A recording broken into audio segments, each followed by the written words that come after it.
Mau makan lapis legit tapi males bikinnya karena berlayer-layer lama, cus kita bikin versi gulung aja ya. Kita mixer dulu butter dan kental manis. Kalau udah mengembang putih lanjut kita mixer bahan yang lainnya. Ini pakai hand mixer Idealife tipe L221B, nggak cepet panas dan harganya terjangkau.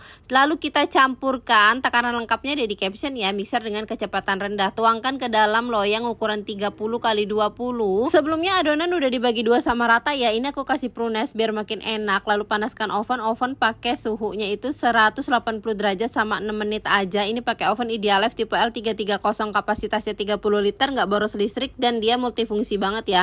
Terus kita olesin pakai butter panas-panas, terus kita tekan-tekan ya. Kita buka ini, kasih susu kental manis sedikit aja, lalu kita olesin. Habis itu kita roll pelan-pelan. Satu resep ini jadi 2 loyang. Nah ini kita tumpuk ya biar dia besar nanti rollannya ini. Sudah selesai yang pertama, lanjut kita timpa dengan bolunya yang satu lagi. Satu resep ini jadi 2 loyang ya, dan dia agak tebelan gitu. Kita roll seperti ini, diamkan dulu kurang lebih 1 jam biar dia benar-benar set. Nah setelah itu baru deh kita potong-potong. Cantik banget kan? Ini lapis legit versi males-males club ya. Kalau males ngelayerin satu-satu, kalian bisa coba yang ini. All cookware di video aku beli di Idealife. Yuk cobain bikin.